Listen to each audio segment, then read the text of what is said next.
Lebanon, September 17, 2024. It's a typical day, with Hezbollah members going about their daily routines. They attach their pagas to their belts or slip them into their pockets.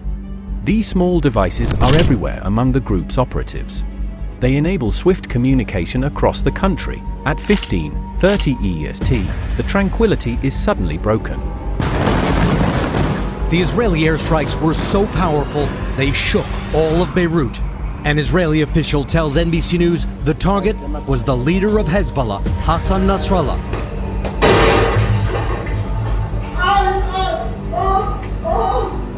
Pages exploded in what's described as one of the biggest security breaches. Simultaneous explosions rock Lebanon and Syria, transforming bustling streets into chaotic, bloody scenes. The aftermath is devastating. 12 people are dead, and around 2,750 are injured. This attack was not like others that use bombs or missiles. It was a sophisticated operation that turned everyday technology into weapons. The pagas Hezbollah used for communication were actually turned into instruments of destruction. How did harmless devices become deadly weapons? To understand the anatomy of this weaponized pager, let's first examine the basic components of a standard device. A typical pager consists of a battery, speaker, motor, antenna coil, and microprocessor. These elements work together to receive and display messages, alerting the user through sound or vibration. The modification process that transformed these innocuous devices into deadly weapons was both ingenious and chilling. The attackers replaced one of the two identical batteries in the gold Apollo AR-924 pager model with a hidden explosive device. This explosive component weighed approximately 20 grams, allowing the pager to maintain its normal functionality while concealing its lethal purpose. Let's look at how this modified pager operates. When a message is received, the microprocessor processes the signal as usual. The remaining battery powers the device, enabling it to display messages and emit alerts. However, the second battery the explosive remains dormant until activated by a specific code. This is how it works. Step number 1. The pager receives a standard message. Step number 2. It displays the message and alerts the user. Step number 3. If the received message contains the detonation code, it triggers the explosive. The user, unaware of the modification, continues to use the device as normal until the moment of detonation. The sophistication of this operation presents significant detection challenges. To help you understand better, consider that these modified pagas were virtually indistinguishable from standard devices. The weight difference was negligible, and the functionality remained unchanged. Even if inspected, the explosive component was designed to mimic a battery, making it extremely difficult to identify altered devices among standard pagas. This level of covert manipulation showcases a high degree of operational security and intelligence gathering. The devices were tampered with before reaching Hezbollah, indicating a complex and well-planned operation. The attackers not only had access to the supply chain, but also possessed the technical expertise to modify the pagas without raising suspicion. The scale of this operation is truly staggering. Hezbollah ordered approximately 5,000 of these gold Apollo AR-924 pagas from Taiwan. This means that thousands of potential explosive devices were distributed throughout Lebanon and Syria, creating a widespread and unpredictable security threat. On September 17, 2024, at 15:30 EST, explosions rocked Lebanon and Syria.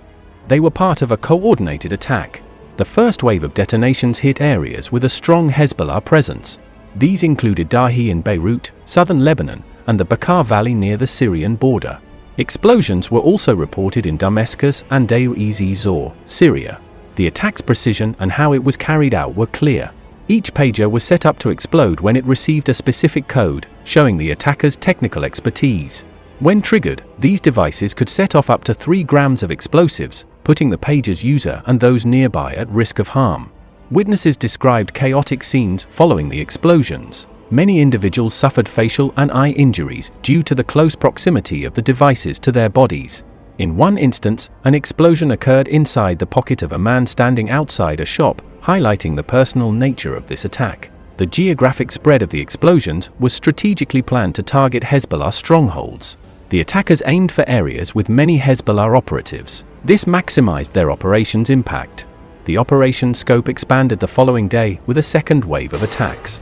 This time, the target shifted to ICOM walkie-talkies used by Hezbollah, resulting in at least 20 additional deaths and over 450 injuries.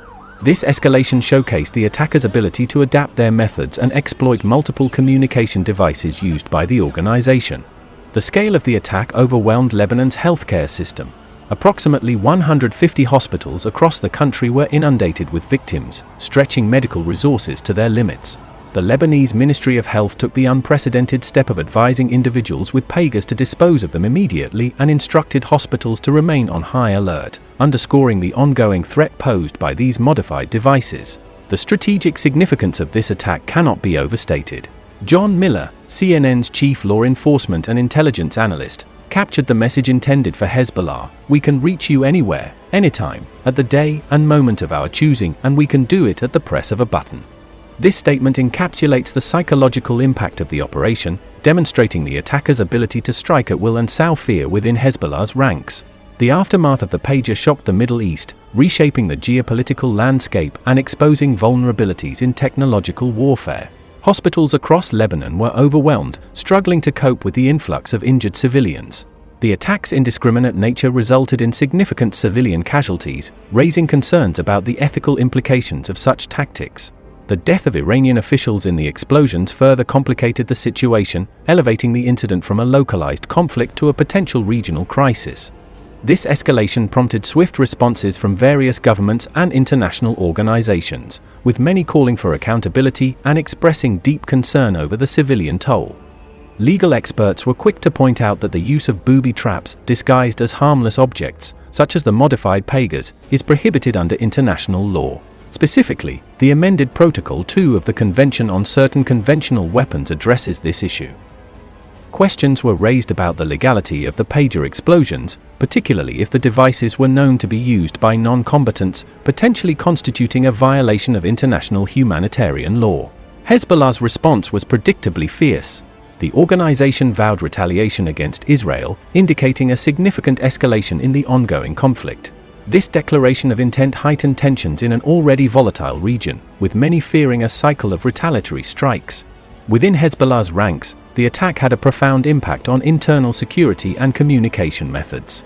The explosions were described as a severe blow to their operational capabilities, with many members expressing fear for their personal safety and the security of their communications. This led to a re-evaluation of Hezbollah's security protocols, as the group now faced increased paranoia and a loss of confidence in their communication methods.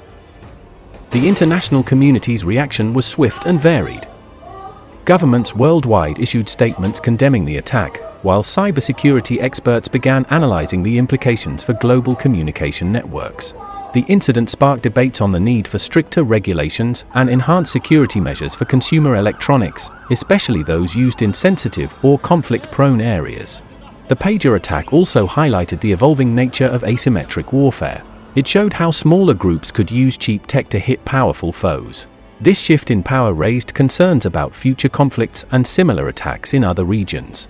This operation revealed major weaknesses in our connected world. The attack's sophistication, which altered thousands of Pegas, shows a rising threat from asymmetric warfare. It also highlights the danger of common technologies being used against us in conflict zones.